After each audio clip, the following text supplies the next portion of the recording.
Alright, so you want to stop losing and start winning in 2x KO. This is a video for you. This is a video for both new players, so probably some Valorant players, I imagine, some League players coming in, wanting to check out the new Riot game, as well as any returning fighting game player. So if you're like from, say, MK1 or Street Fighter 6, whatever it may be, Guilty Gear, this is going to be the video for you. I'm going to break down the basic concepts of the game you need to understand to start pressuring your opponent, opening them up, getting the hit, and confirming for big damage. That's what we're going to be doing today. Get you familiar with all the different mechanics in the game, get you familiar with combo routing, pressure sequences, and as well as defensive options for both of those things. So let's get right into it. Alrighty, let's open up 2XKO Early Access. Yo, this trailer was kind of fire. I'm very unfamiliar with Riot's I was unfamiliar with their game. I'm sorry. I didn't realize how sick their trailers went. Because I've seen a couple like Valorant shit. I haven't really seen any like League trailers. I don't fuck with that shit, I'm not gonna lie. League is not necessarily a game for me, I don't think. I don't know. I just don't think they're for me. But let's head right into it. So, before we even head into practice mode here, so you can get familiar, one thing I will recommend, actually, we'll back out real quick. One thing I'll recommend you go ahead and do, you can do this either after watching this video or before watching the video, it doesn't really matter. I do recommend you go through the tutorial, the advanced lessons, and also whatever combo trials for whatever character you want to play. By the time you get to these advanced and expert combos, these are combos you will actually use in match pretty consistently. So these are going to be your like B&Bs. B&Bs meaning bread and butter, or your meat and potatoes as the Northern Lion calls it. I feel like I should pick a character, go to training mode, and then one of you should tell me 2 combos that work well with this character, and then I practice them until I have them in my memory, and then I can go online and be like, this is where I release this combo. That's called bread and butter, unironically. That's true. You don't deserve to be made fun of for that, because you extended an olive branch. You took some of the terminology from your insular community, and you said, hey, I'm going to explain this. I'm not going to hit you with an 8-letter acronym and just act like you're the idiot for not knowing what it was. I'm gonna give you an olive branch and say this is what bread and butter is. Is there meat and potatoes too? That's an interesting question. If you got all 4, we should start calling it that. We should. That's a good idea. We need to start calling it meat and potatoes combos. Heavy down, heavy. I thought that was really funny. So those will be your meat and potatoes right there. But anyway, let's head right into the practice mode here. So when it comes to selecting a character, pick whoever speaks to you, man. Honestly, whichever character you think looks cool, just pick that one. It does, like, don't even think about like how the character plays or playstyle or anything at the moment. Really just pick whichever character you think you can jive with the most and you want to get invested in, you know? So for me, I picked Vi and Jinx off the bat as my 2 characters I wanted to play. And it turns out I actually really like their playstyles anyway. Vi plays a lot like Dudley from Street Fighter. She's kind of a boxer character, and she has like a command dash with some follow-ups. She's pretty fun. And Jinx reminds me of, funnily enough, like Cable. Her fucking beam is, that's exactly what that reminds me of, is Hyper Viper Beam. So she kind of reminds me of like Cable, and she does play that keep away game plan, where she can throw a lot of shit on screen. So, funnily enough, I actually really like the way these 2 play. Blitzcrank is going to be your command grab character, your grappler, your Zangief, if you will. So if you like Pot, if you like Zangief, this is going to be your guy. And there's some other archetypes in here. Yasuo is really good. Echo is really good. Ahri's pretty good. Braum is like a big body brawler type. So is kind of Alawi, but she has more setups to her. Warwick is also maybe kind of that big brawler type, same with Darius. But Warwick has more mobility options, right? And then Teemo is more of, Teemo, lol. Teemo is more of a kind of trickster, weird, gimmicky style character. So if you want to just annoy people, this is that one. He's I've heard he's annoying in League. So yeah, that sounds about right. So let's just pick Echo, and we'll do Ari. We'll do the trailer team. Oh, I forgot to mention fuses just then. Here we can back out and talk about the fuses real quick. All right. So when it comes to the fuses, now you do have the option. The option is there, and I'm not going to judge anyone who takes this option, but I don't necessarily recommend it. You can potentially, so there's a few different fuses you can choose from. So you can pick from Double Down, which is the one I recommend you start out with. After you get familiar with double Down and how it functions, you can then learn Freestyle or 2x Assist if you want to try out those two. The other two are Sidekick and Juggernaut. Now these two are essentially you play one character.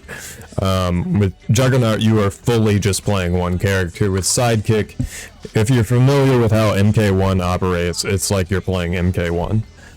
So you just have an assist. You don't have a partner you can tag into, right? They just act as an assist for you. But you can still do delayed hyper combos with them, so you can do DHCs is what that term is, and we'll get into what that means later. But for the fighting game players out there, they understand what I mean, and they're like, oh wow, you can actually DHC with that. Yeah, you can DHC with Sidekick, funnily enough. So if you're going to play one of these, I do recommend Sidekick over Juggernaut, but I just overall would recommend you play the actual 2x KO part of 2x KO, you know, play two characters. But if you want to just play one to get familiar with the game and everything and get yourself acquainted with it, yeah, you can pick like one of these to start out with. But I do recommend you quickly transition to learning multiple characters and playing Double Down and learning the full nuance of the mechanics, because you really aren't playing the full game when you play these two, you know. So that's that for now. And everything I'm going to teach you in Double Down basically will apply to these two anyway, so I don't need to cover them. Basically by covering Double Down, I'll be covering these two anyway. So everything you learn will basically apply here, and I'll be sure to mention what's different between Double Down and these two when we get to them on a case-by-case basis. So let's just get right back into it. Let's go to the, let's go here. So, first things first, I want to discuss the HUD, because your HUD is quite important. It's going to tell you all the information you need. So, at the top, we got your characters, obviously. Next to that, we have their names, obviously. And then we have your fuse that you're playing, so you know what you're playing. Also, your team. More importantly, you know what your opponent is playing is what that's important for, but yes. And then below that, you have your health values, right? Each character actually has a different health value. There are a couple different ones. I don't know exactly what they all are, but basically, rule of thumb, bigger characters like Blitz and Braum are typically gonna have more health, and then characters like Teemo, for example, have lower health, right? And then there's like a middle ground for characters like Vi and Echo, and I think Jinx probably has lower health, but I'm not sure. So there are like some slight health value differences depending on what character you select. It doesn't necessarily make a huge difference, but it is something to keep in mind. Now, below our health, we have what's known as our break meter. This is quite important. This allows us to break out of combos when we get hit for free. Now, the break meter, it also functions similar to burst in Guilty Gear. So if the opponent thinks you're going to break their combo, they can stop their combo midway and block your break and then they can bait it like that. And if they block it, they actually get a combo off it now, and they get to punish you for breaking. So it's typically not something that's super big unless you're just like breaking immediately every time, and then your opponent might read it and try to bait it. So just keep that in mind. But basically, yeah, when you get hit, you can use this as a get off me tool. And also it's used as after you use it as a get off me tool, you can use it as a free swap into your other character, right? So that's very important. Now, above the break gauge and next to the health is your assist thing. I don't know what to call it. It basically tells you when you could do an assist, right? So after I do an assist, take a look at it. It blacks out, goes on cooldown for a couple seconds, and then I can do another assist. Right, so while it's on cooldown right now, I'm mashing the assist button, nothing's coming out, right? So you can't do an assist while it's on cooldown. Now, also, so it went on cooldown for about 3 seconds. If your assist gets hit while they're doing it, if they get hit while it's out, it will be on cooldown for longer. I believe it's 6 seconds.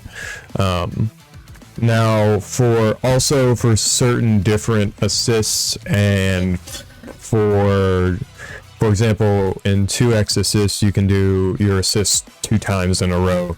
And if you do that, for example, I believe it does the 6-second cooldown. I think if you do it once, it'll do the 3-second, but if you do it twice, it'll do the 6-second cooldown. So there's some nuance to the assist cooldown timings, depending on what. Like, for example, I think Sidekick might actually have a different cooldown timing, but I could be wrong. So that is something to play around with in practice mode. Obviously, you just do your assist and take a peek up at that, see what your cooldown's looking like, right? Most characters, I believe it's 3 seconds is the standard. All right, and then at the bottom, or at the middle, we would also have our time. The time in this game is 120 seconds. So typically, fighting games have very varying time for rounds. For example, Tekken is 60 seconds. I think certain versions of Street Fighter have been 90 and other versions have been 99. Like, I know for a fact, I think SF6 and SF5 were 99-second timers, but I believe some of the older games were 90 seconds. So this game does have a longer time limit, and this can be a 1-touch or 2-touch game. Depending on how optimal your combos are and what kind of touches you get. So it's a 1-touch to 2-touch to maybe 3-touch game, right?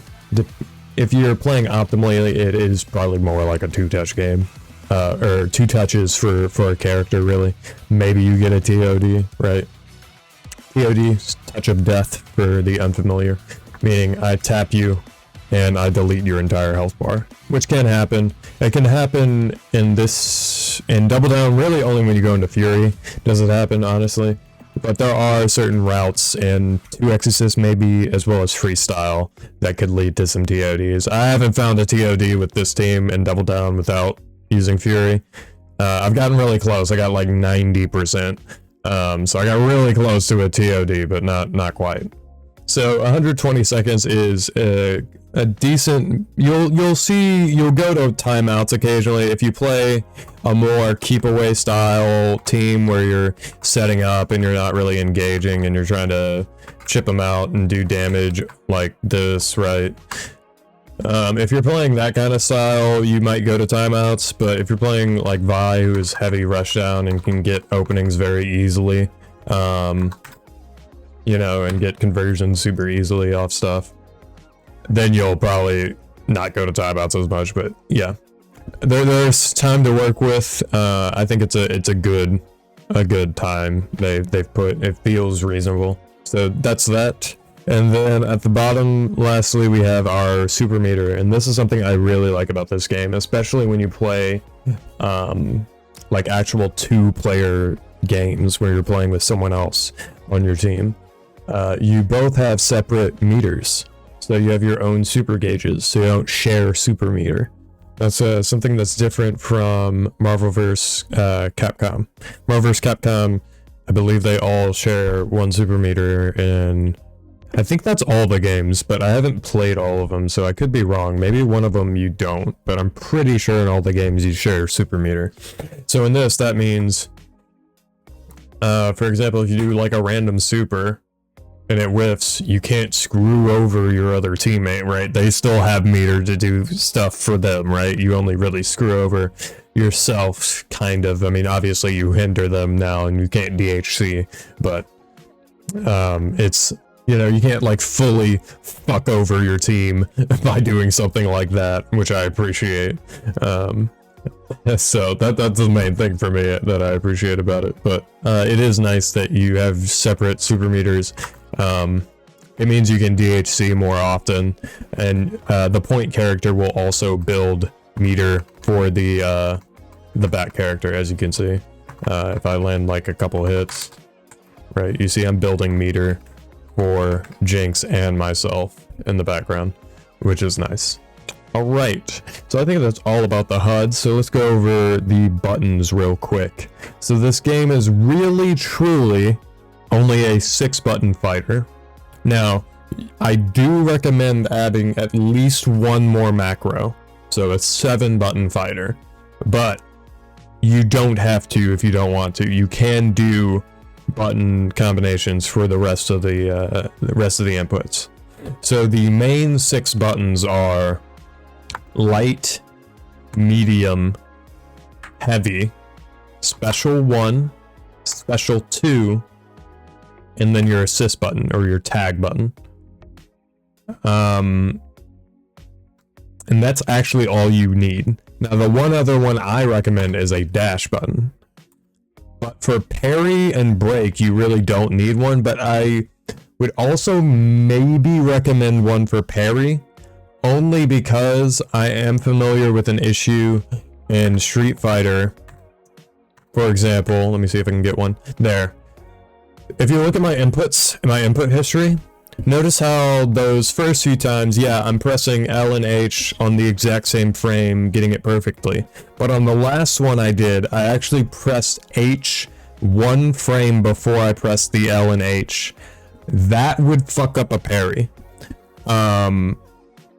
It happens in Street Fighter 6 all the time. When you go for the parry macro like that, or sorry, I guess it's not really a macro, the parry like 2-button input, right?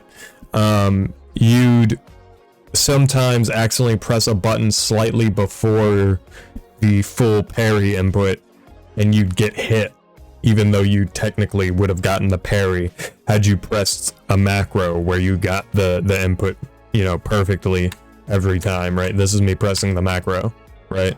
And so I get it every single time by pressing one button, right? In comparison to potentially, right, doing that where I press one button a frame early and could potentially fuck up the parry input.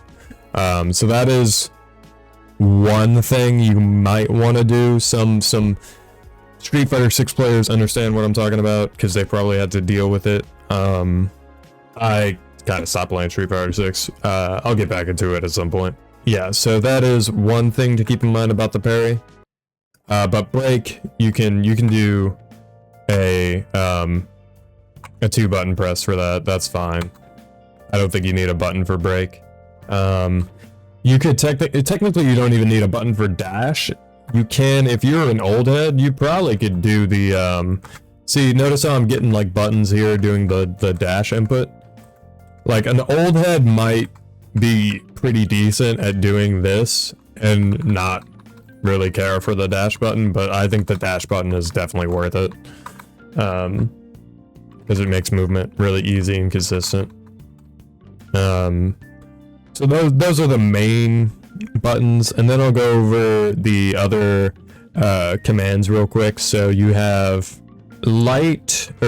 special 1 plus any of the other attack buttons, so your light, medium, or your heavy. And special 1 will give you your first super. So typically I do super 1 and the light button together because it's the easiest to press on a arcade stick or a leverless, right? Depending on what you're playing with, if you're playing on controller, right? There might be an easier macro that's not exactly the same as my light and my special. Depending on what you have your buttons mapped to, that's the most comfortable, right? I would probably recommend, honestly, I probably would recommend, I like that one. So light, medium, I don't know if I'm getting this in frame, sorry. No, for certain. Light, medium, heavy, special 1, special 2. I'm a Mortal Kombat player, so having this as parry makes sense for me, but you might feel otherwise, but this is the block button in Mortal Kombat, so for me that makes sense on parry. Assist, right, on L1, and then L2 can be your dash. Maybe dash here, parry here, whichever one you feel most comfortable with. Yeah. So if you're playing on controller, there's your control options that I would recommend for that. So your macro might be a little different than what you see me doing on screen, but again, you can do any button. So I did light in special 1, but you could do medium in special 1. You could do heavy in special 1. It doesn't matter. You can do any of them, right? Just special 1 is going to give you your super 1. Now special 2 in any of those buttons, right, will obviously give you your super 2, right? So if I do light in special 2, I'll go nice, super 2. If I do medium, which is what I obviously do, it's the easiest to press, right? So I do this or this, right? And then you could do this as well, heavy, right? And then to do your level 3, so your third super, which will cost 3, so those two only cost 1 bar of super, and the third one, your super 2, or your level 3 is what people will refer to it as. You press both of the special buttons together to get that. And there you go, there's your supers. And then the couple other macros we have are, or commands, we have the dash, which is light and medium together. Then we have parry, which is light and heavy together. Right, which again, I might not recommend you do, and you might actually use a parry button, but you can do this if you want. And then you have throw, which is medium and heavy. So these two. To do a forward throw, it's a neutral, so you don't press any movement stick, and you just hit the throw command. To do back throw, you press back and the throw command. Now back throw does not lead to anything. Really, you only want to use back throw when you're in the corner, so you can get the corner. That's about it. Because most characters' forward throws actually lead to full combos. You can actually OTG pick up off a lot of the forward throws. So that's going to be your main tool to open up and mix up with your strikes. As well as obviously overhead, low, and cross-ups, which we'll get into how to open up your opponent in a little bit. So now we went over supers, and so the last thing really is the break, which is the tag button, and then any of these special buttons. So either special 2 or special 1, it doesn't matter. If you do tag in any of the attack buttons, that doesn't do anything. That just means you do your assist while you're attacking, right? Which is very useful. All right, and so the last thing is your different tag options. So just tapping the tag button will do what is known as your neutral assist. So that's Jinx. She just throws out one of the clap traps, or whatever the fuck they're called. I have no idea. I don't play League. She throws out one of those things. Now, if I do, every character has a neutral one, and every character has a back one. If I do her back assists, she shoots, I think that's called fish bones. Yes, that's what it's called. She shoots fish bones, and shoots the little rocket.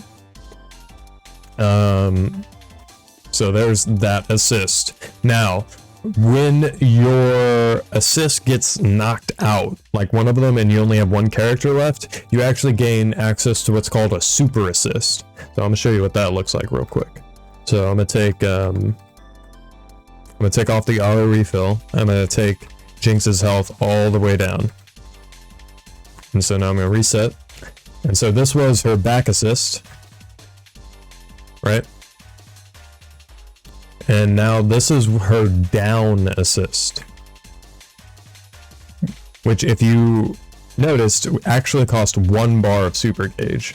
So if your character dies and has some super meter left, you gain access to a more powerful assist. So that one's really good. And so every character has one of those, so you should play around with those too. Those are usually quite good actually, and so you can usually find some pretty nice stuff with that, which is nice considering you only have the one character left, so you gotta make something work. So it's nice you gain access to something like that. What else do we have on the agenda?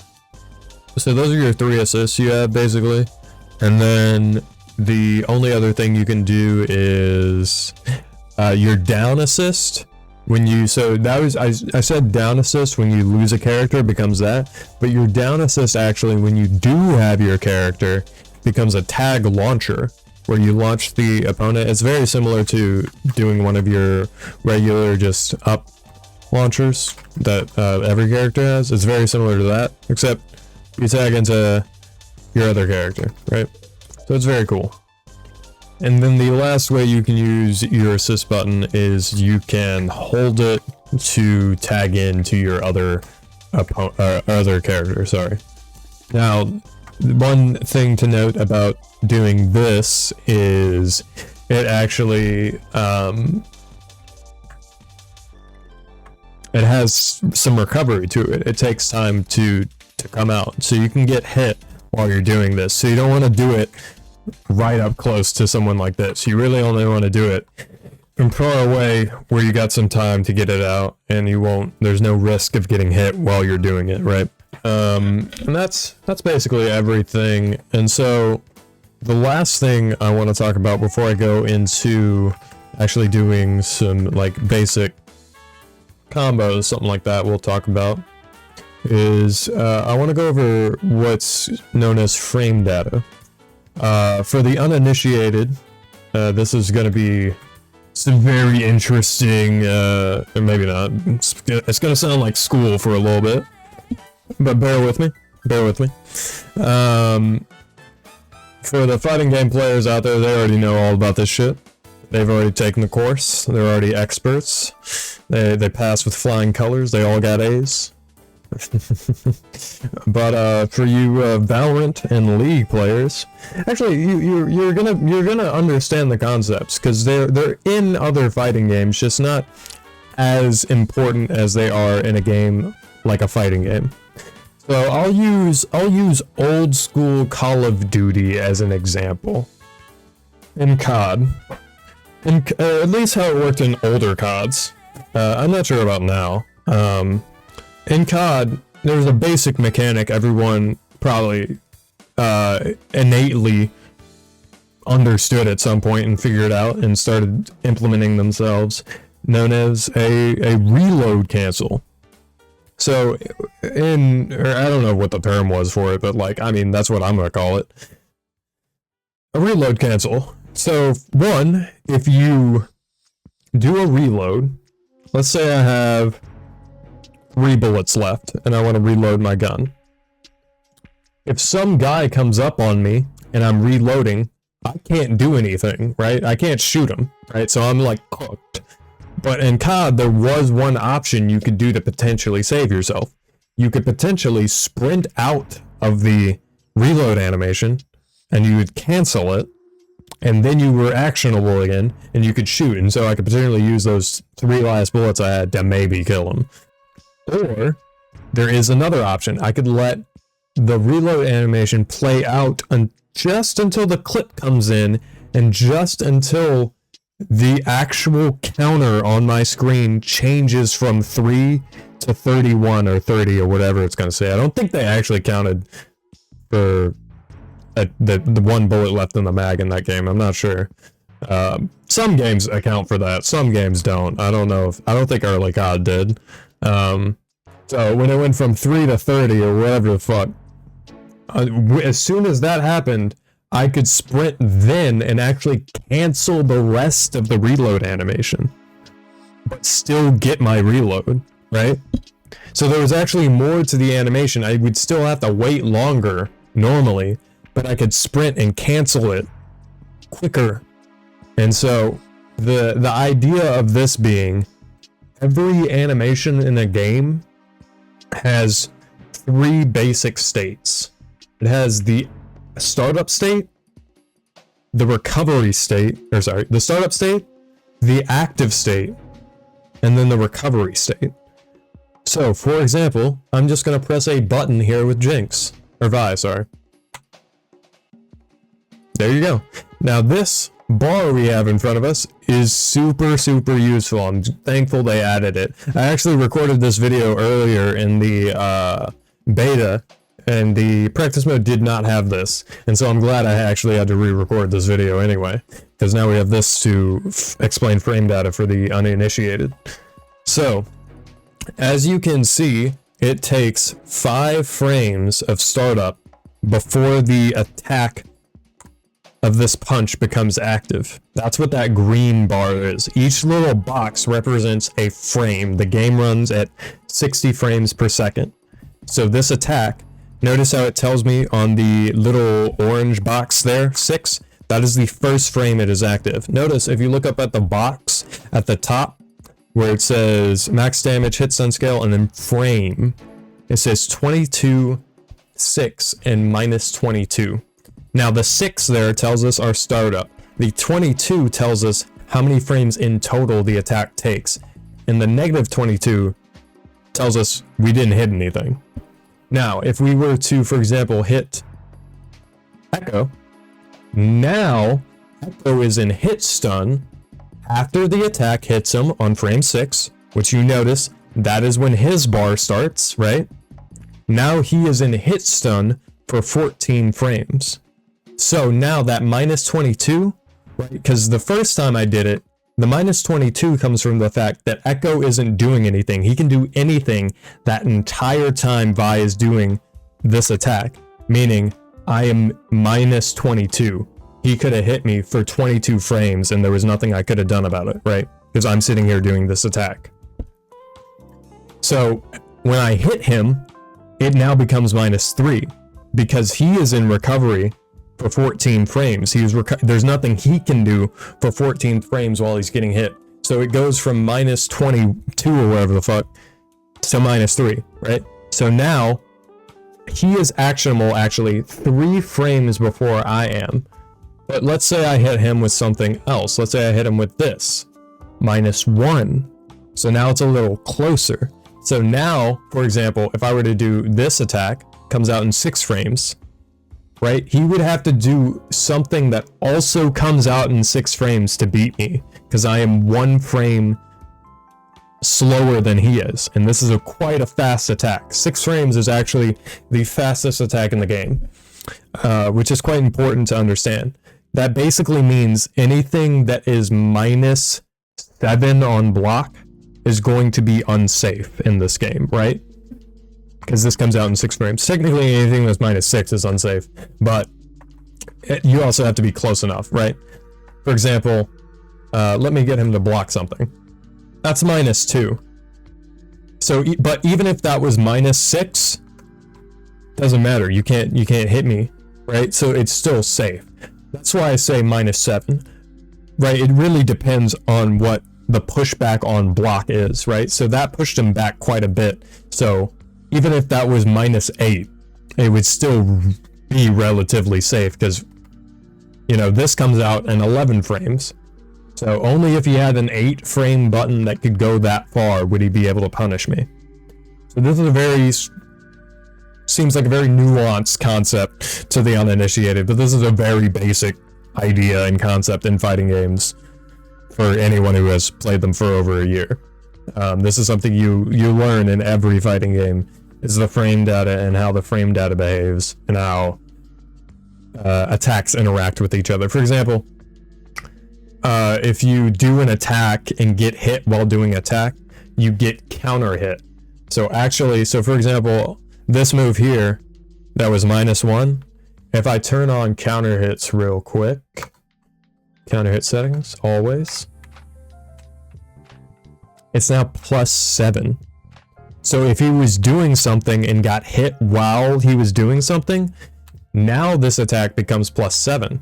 So let's say I'm a little closer. This is a 6-frame button. Notice that? Did you see the combo hitter? Combo counter?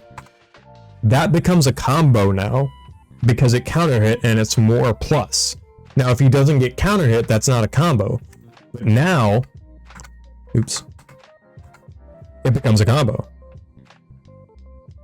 So this is why frame data is very important, because it can change and vary and allow for more combos, bigger combos, different conversions. And honestly, the most important thing about frame data is what it is on block, so you know what's punishable or not. So for example, let's get him to, let me turn off the counter hits, and let me get him to block. So this, a charge dash punch from Vi, is actually plus. It is still my turn. I am +12, and obviously you know I have this 6-frame button, meaning +12, 6 frames, do the math. You can't do anything. I do everything before you can do anything, meaning it is what's known as a frame trap in the fighting game community, meaning if you did anything, you're getting hit. This is essentially a knowledge check. Now, a lot of fighting game players nowadays, if you have been playing fighting games for a while, even someone who had never played this game before, if they had played other fighting games, would have told you that was plus. They would have assumed that was plus and would have told you that. They would have not pressed there.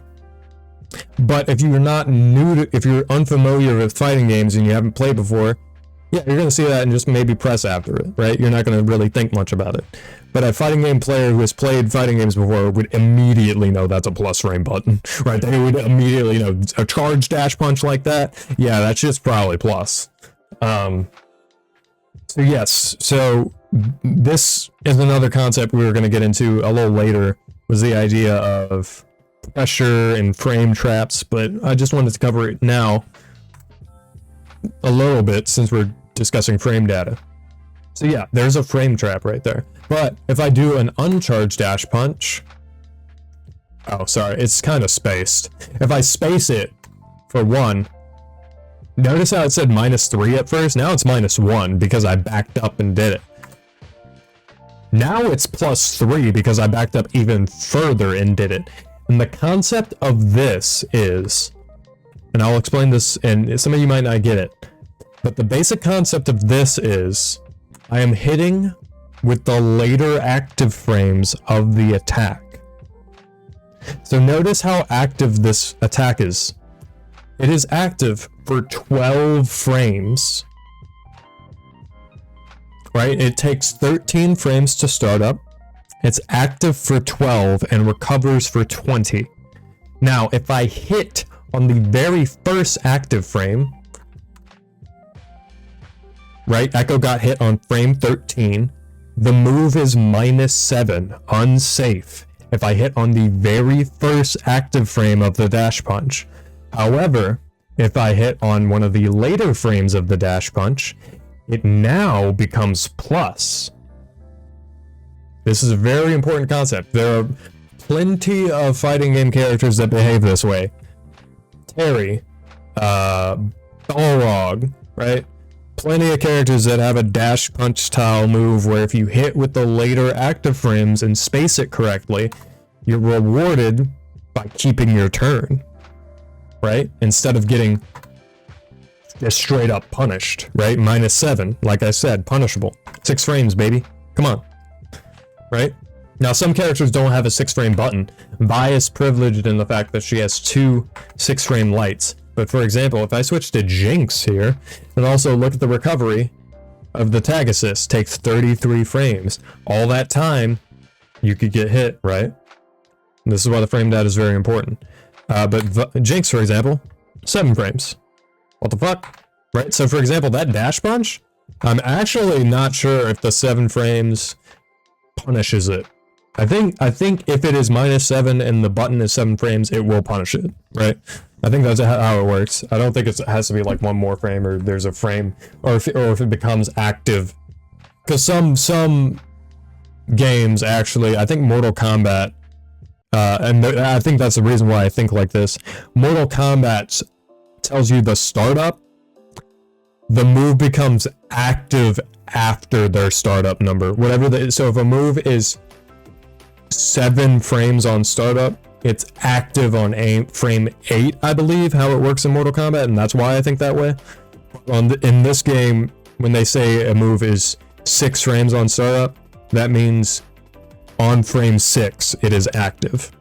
So keep that in mind. So something that is -7 is punishable by something that is 7 frames in this game. Mortal Kombat was confusing in the fact that I don't think it actually worked that way. I could be wrong. Maybe I'm fucking around and I'm misremembering. And so she actually has a 7 frame and an 8 frame light, right? So her buttons are a little slower, right? And there are other characters like this. So you got to figure out what your fastest buttons are, what the ranges are, what they can punish, right?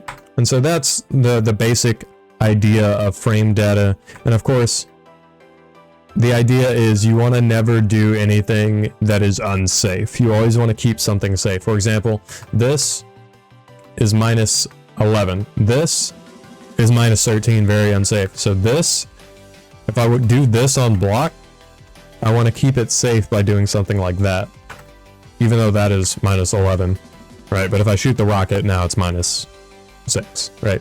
So you want to keep your frames low, right? You want to keep your turn. And another way you can keep your turn is if I do something like this, and then call my assist. Look at my frame meter. I am plus 41, meaning I can just run up and do whatever I want, right? It's a huge frame trap. So this is the basic concept we're going to get into. We're basically going to get into it now, as we're going to go over how basic combo structure as well as block pressure and all that different stuff. So before we get into any of that, I want to introduce the concept of hit confirming. Now, every fighting game player knows this concept. It's a very basic concept. And it's the idea that you need to pay attention to when an attack lands and when an attack is blocked, and then do different things accordingly. So when an attack is blocked in this game, what you really want to do is keep the pressure going. So, for example, if this attack is blocked, I want to do something like this. Right? Something like that. I was plus 27, right? So I could keep my pressure going, right? Plus 25. You want to do something like that. Keep your pressure active some way. That actually isn't a true block string, so that's not a very good example, but you get the idea. They could have jumped and dodged that rocket, actually. But had they been just down backing, yeah, and blocked that rocket, yeah, I kept my turn, kept my pressure going. But if they get hit... So this is how one way you can actually practice your hit confirms, is just go into practice mode and set the block settings to random. So now, if he gets hit, I go into my full combo B&B whatever, right? I do my combo. So I did my charged electric there, right? Right, going into my full little B&B. I'll do something like this, go huh. Something like this, go huh, huh. Little DHC, whap, right? Something like that. But if it's blocked,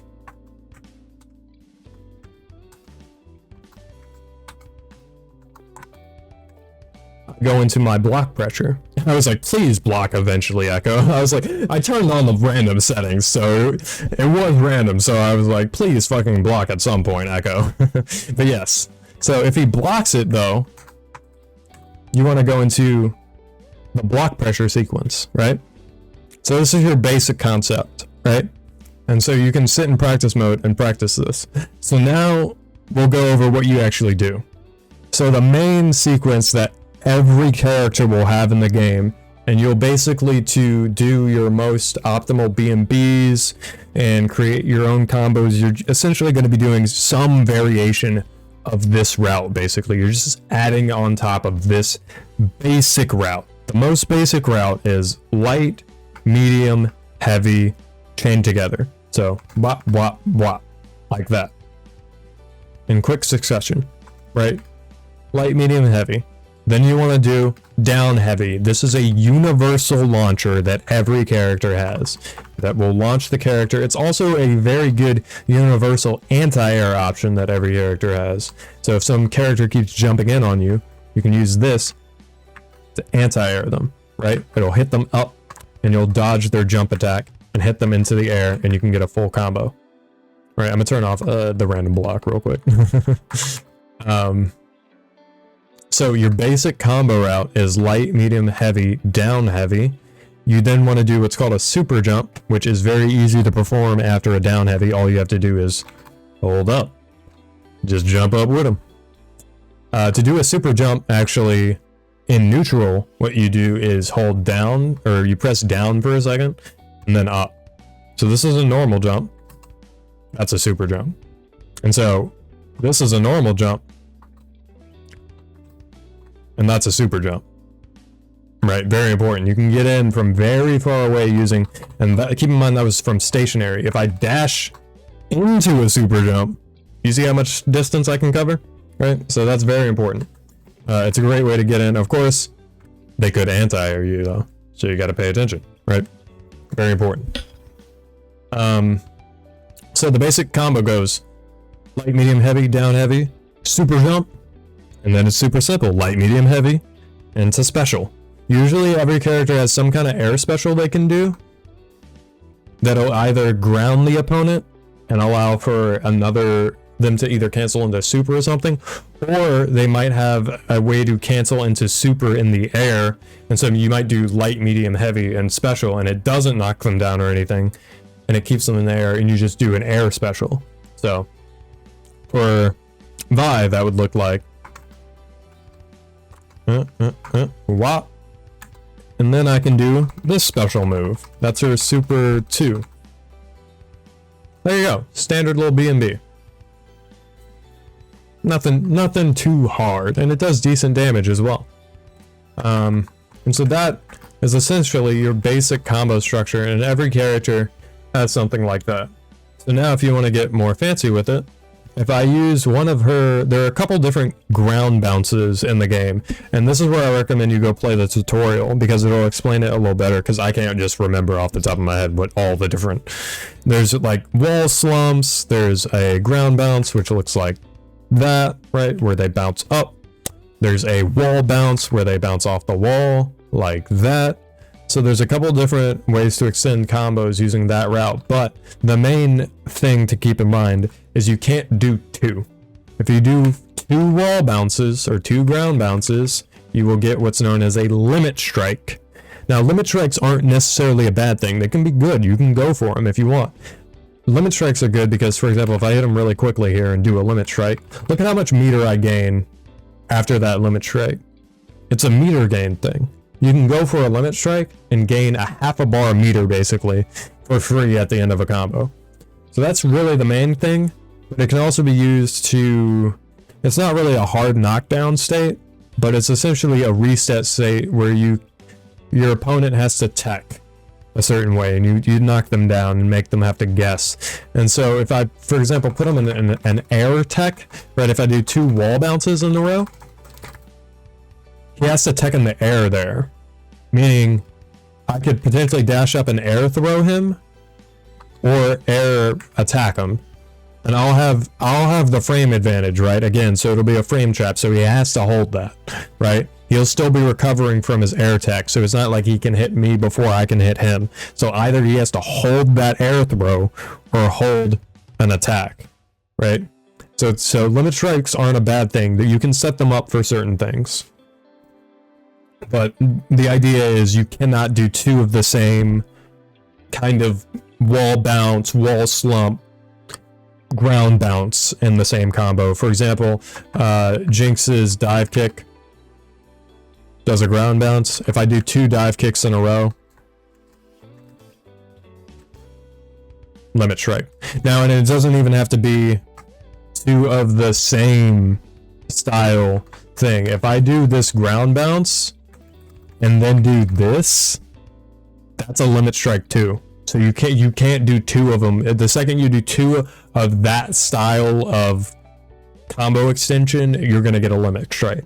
So keep that in mind in your combo structure and how you do things. So if I want to extend this combo though, the basic one, we could do this.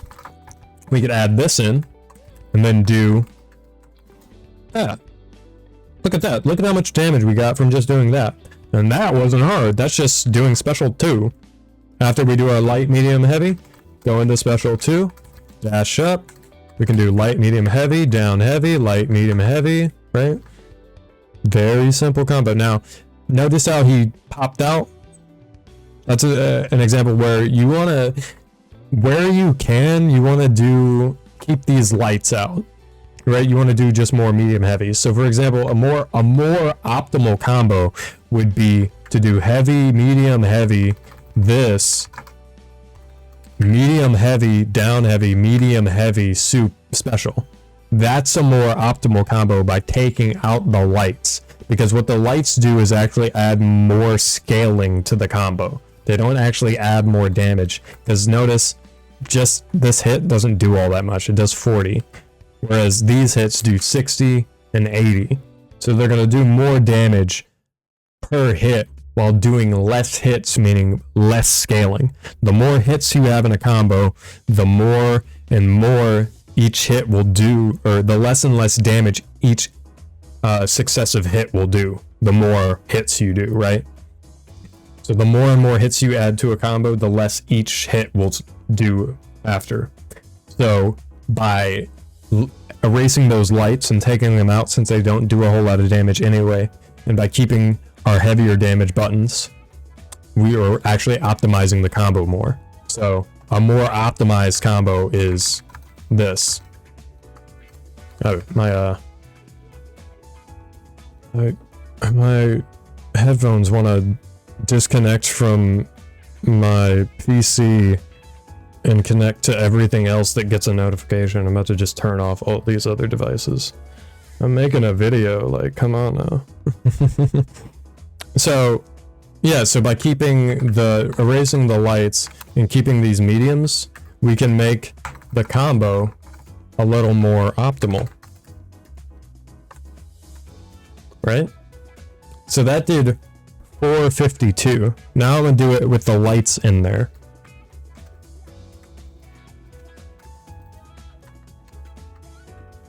I got him a little too high, my bad.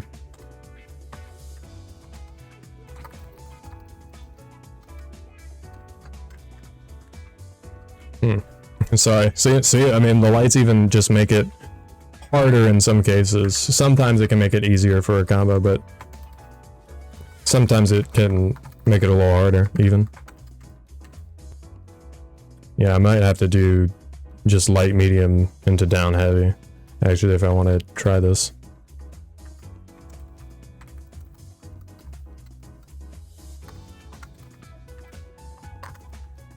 Oh. See, it dropped anyway. So yeah, you want to try to keep the lights. I'll use the original example as our example. So this one does 2800, and this one does already more, 33, right? See, by erasing those lights and just by doing these mediums and heavies, it does more damage.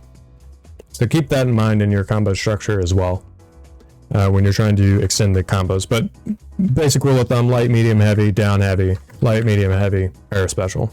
That's all you really need, and then you can create your own combos from there, basically using these different special moves and figuring out how you can extend. Obviously, check out the combo trials. That's going to help you out a bunch. But there's your basic route to start out with. So now I want to discuss how you actually open up your opponent. This is quite important, right? You got the idea for what you do when you get the hit, but how do you get the hit? And that's where the different attacks come into play. So there are essentially 4 different attacks in the game. There's lows, mids, or I guess there's actually only 3. There's lows, mids, and highs or overheads, whatever you want to call them. So this is a high, or an overhead is what it's known as in most games. This is a mid, and this is a low. Notice how it says attack level in the box. Mid, low, high. So the way this works is these highs or overheads, as I'm going to refer to them as, the overheads, you have to block while moving back. So the way to block is to move back or to down back, right? Down backing blocks lows and mids. Backing blocks mids and overheads. However, if you're blocking high and get hit low, you'll get hit. But if you're blocking low and get hit overhead or high, you'll also get hit. So for example, I'm going to have Echo block high. So he's going to block all of this. Look, blocking all this shit. But the second I add in one of these, he gets hit. Right? So I can do stuff like, right? So the way you can open up your opponent is you can clip in those lows. Right? You don't even have to, you can start out, I like to start out with the low, right? And do something like that. But you can even do just start out with the highs, clip in the low, right? Like that, where I'm, he was blocking, but I saw, maybe I saw he wasn't blocking low and I clipped him low, right? You can do stuff like that. So there's your low. And this is going to be your best tool to just, it's usually one of your fastest buttons. You can mash it usually and chain it directly into your buttons like that. So it's a really good, easy way to confirm as well, because you can mash on it for multiple hits. And if you mash on it, right, and they press while you're mashing on it, they're going to get hit, right? Because this is a true block string, right? Doing something like this. And so then, of course, the next way is these overheads. Right, so I'm going to set them to block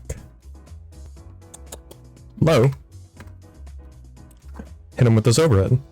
Right, so I could do a block string like this and hit him overhead like that. Of course, for some reason he's not like crouching here. I'm gonna have him also crouch so it looks realistic. So he could be blocking like this, right? And blocking all my, he's blocking all my shit, right? Right, I could throw in the low, right? He blocked the low, right? But now I could go like, oh, okay, he blocked the low, but how about, okay, you can block the low, but can you block the overhead, right? Like, there you go, clip him with the overhead, right? And so that's one way you can open them up, right? So you have to keep them guessing between the overhead and the lows. But that's just layer one of offense, right? That's in every fighting game almost. You also have the ability to do something called a cross-up. So for example, you already know these jump-ins hit overhead, right? But what if they also hit on the other side of the opponent? This is a basic concept, straight from the old Street Fighter 2 Turbo. I mean, even earlier than that, the original Street Fighter 2 had cross-ups. It was a glitch they discovered. Literally, combos was a glitch. The idea of combos and canceling and special canceling, all just originally a glitch in Street Fighter 2 that they kept in because they thought it was cool. Not intended gameplay.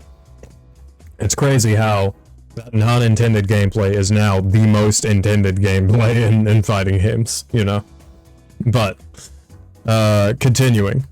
So the cross-up. This is old school. Most characters have some kind of jump attack that'll cross up. Some don't. For example, Jinx, none of her buttons will cross up. Sorry. If you want to cross up, you can maybe try with this dive kick at a certain angle, but I don't, maybe that crossed up. I think this might, maybe that crossed up. I can't tell. That might have crossed up, but that would be her only. Yeah, that did. I saw him flip around. That crossed up. That is her only cross up.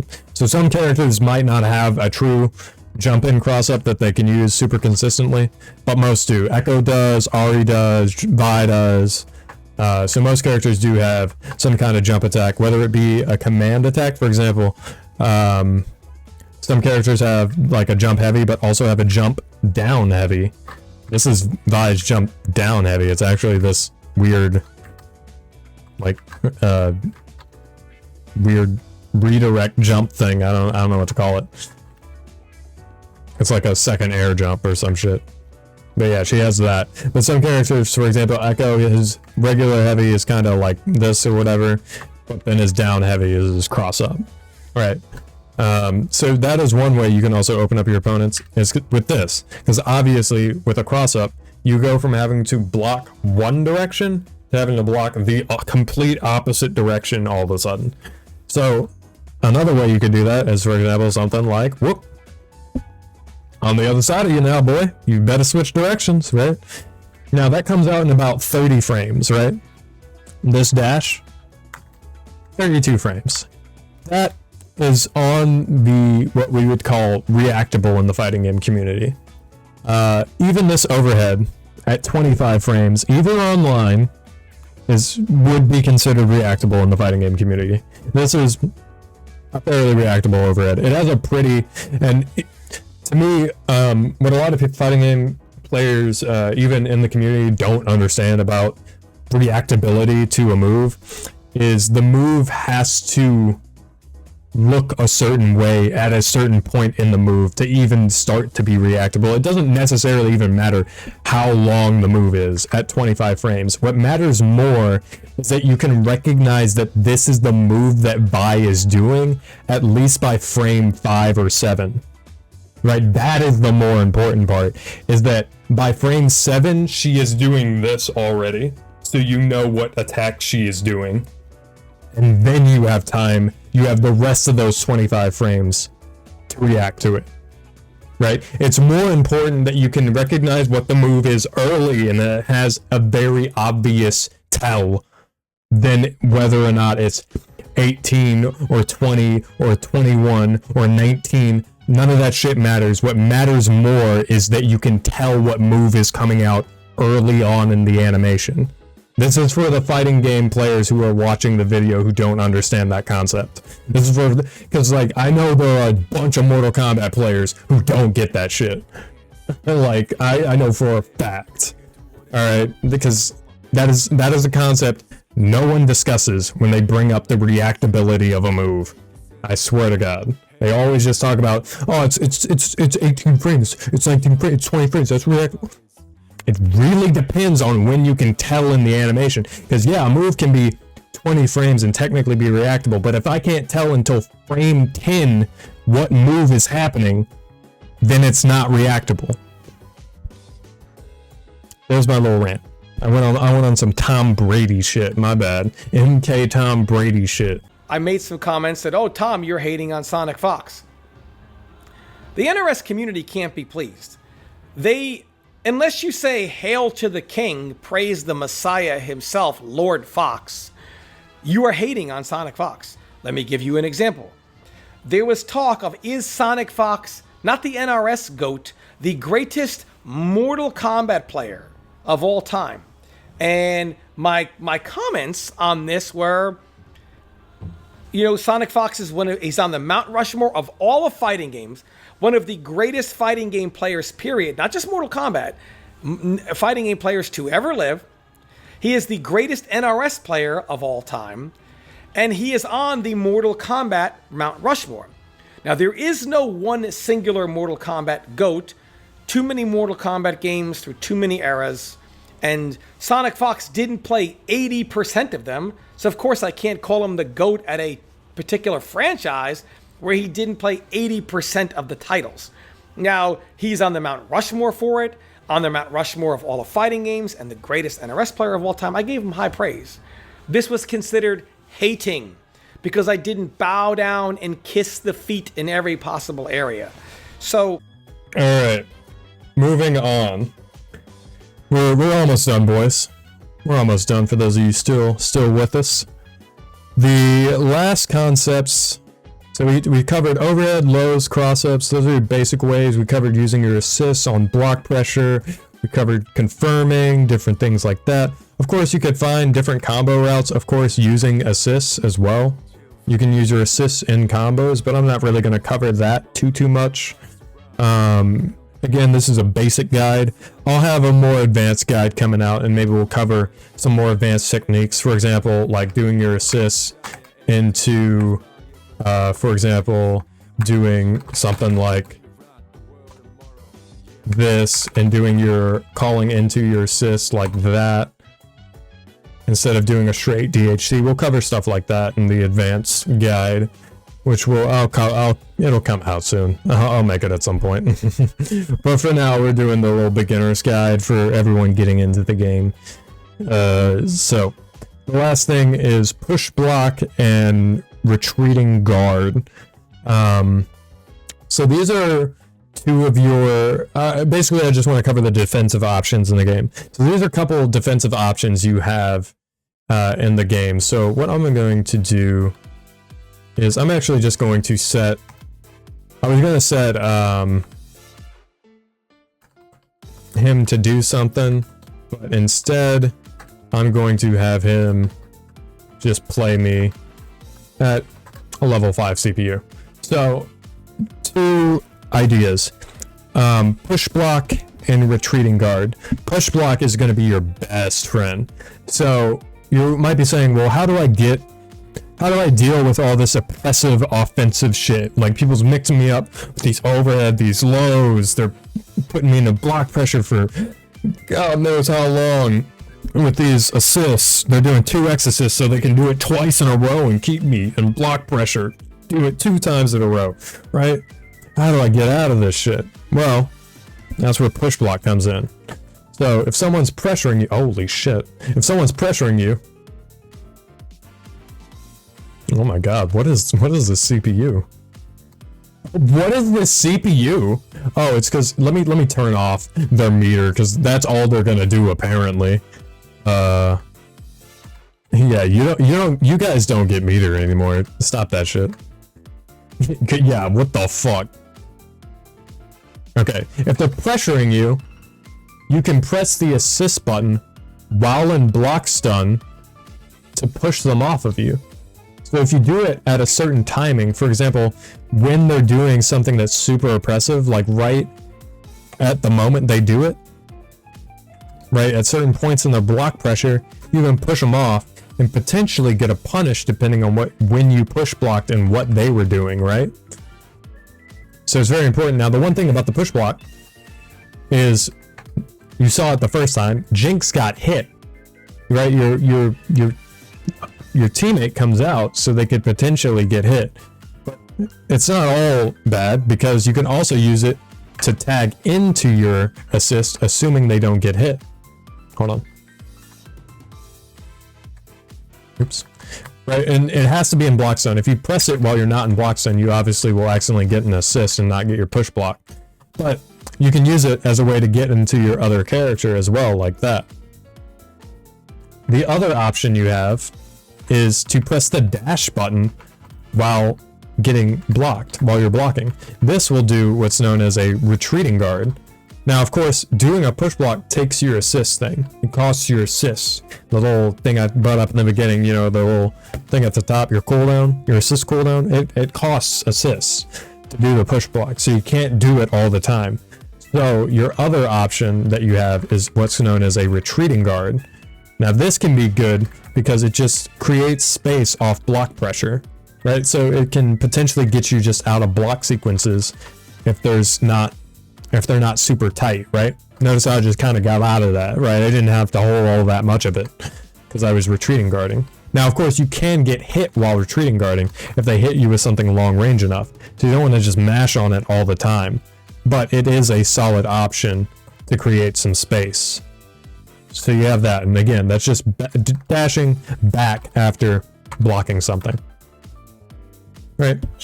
There you go. And then the last thing is on knockdown, and after you get hit, you have a couple options. Basically, when you're getting hit, you always want to be pressing a button or holding the stick in a certain direction, or pressing in a certain direction, either forward or backwards. Because if they drop the combo, or if there's a point where you can tech out of the combo, you will tech out as soon as possible. right? So you want to tech out of combos when you can. Now, of course, you want to be careful when you do that. You want to be very aware of when you're teching out of combos, because potentially they could be looking for you to tech out of that combo and try to reset you and hit you or air throw you or anti-air you on your way down or different things. So you got to be very careful when you do it and make sure the best option after you tech is just to try to block, air block, chicken block. You can block in the air. Keep that in mind. So by holding back in the air, you can air block. And by doing that, it is a great defensive option to just hold up and block, because you avoid both like throws, you could potentially avoid strikes. But if they do potentially hit you, now there is like startup to jump frames, so you can get hit on your startup jumping, but you can, chicken blocking, of course, is a decent option for those who are old Marvel heads. But yeah. And so the last thing I wanted to cover was OTG things. So I'm gonna take them off. Oh wait, I don't have a start recording button. Oh, wait, let me do this. I could have him throw me. I was trying to think of a way for him to knock me down. I'll just have him throw me. There we go. So when you get knocked down, there are a couple different options you have. So there, I just didn't do anything and I got up after a little bit. My other option, I could do a back roll. Oh, this might be one of the options you can't tech out of. So actually, after throws and certain knockdowns, there are certain knockdowns you actually can't tech. My bad. I think limit strikes might also be that. I have no idea. I'll put it in the advanced guide. Come back to the advanced guide and they'll tell you what knockdowns you can't tech out of, because that is some important information, but it's not highly important. Most knockdowns you actually, the overall idea is there aren't really many hard knockdowns in this game. Most options you can always wake up out of or do a tech out of, but there are some knockdowns that you can't tech out of. So I will have to make a follow-up on the advanced guide to explain that for sure, because I'm not sure. Because this, I'm holding forward and I can't tech. But for example, if I have him back throw me, I think I'll be able to tech.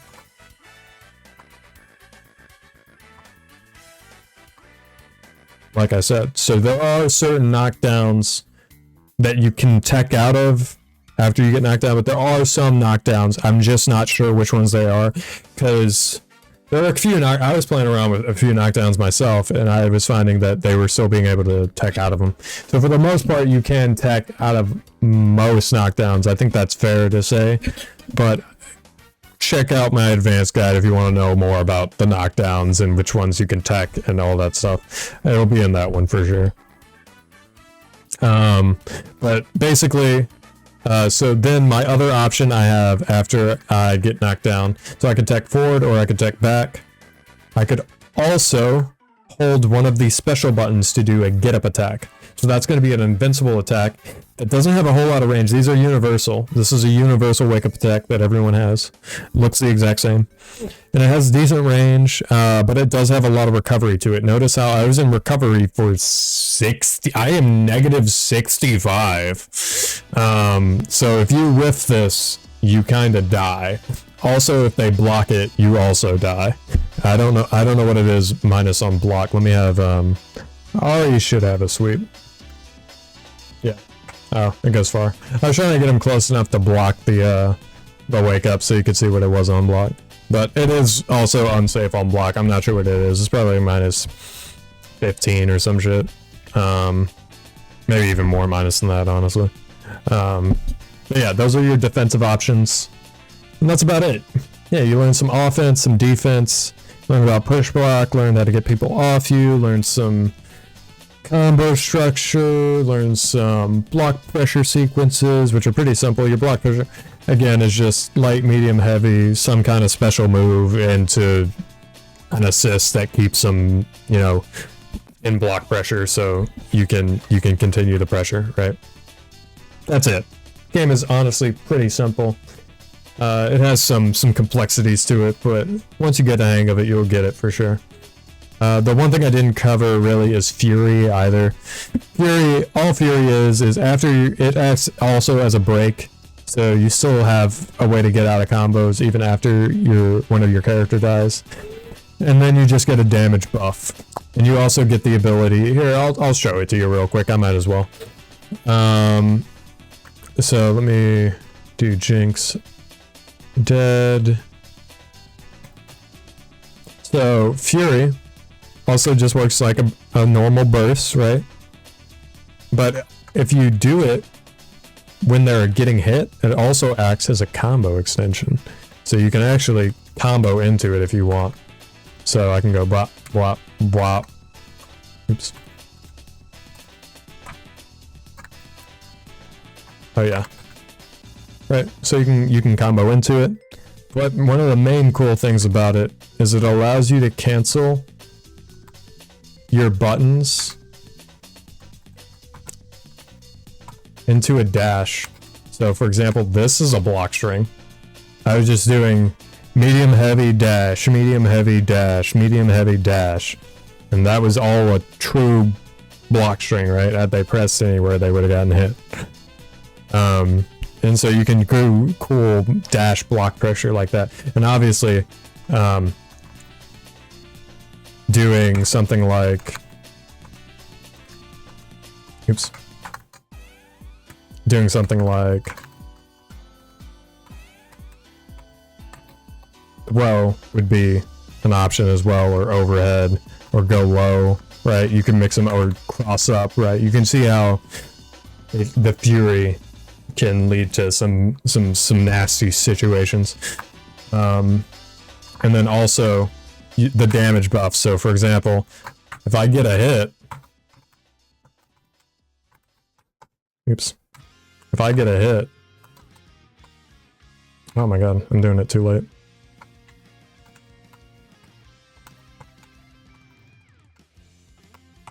I swear this works.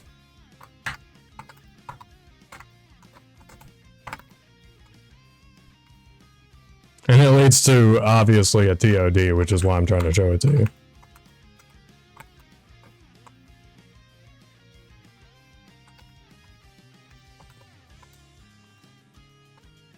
There we go. There we go. There's your TOD. Yeah. 1055. That's a knockout, sir. So that's why your Fury is important. It can be quite good. But that's about it. I don't think there's much left for me to cover in this video. I think I covered everything I wanted to. So with that, I hope you guys enjoyed. I hope you learned some things. And I'll catch you on some ranked in the casual lobbies for sure. I'm so glad this game is finally out. So yeah, I can't wait for more people to get into it, and for the future of this game. Really, I can't wait to see where it goes and what the future has in store for it. So yeah, I'll see you guys in the next one.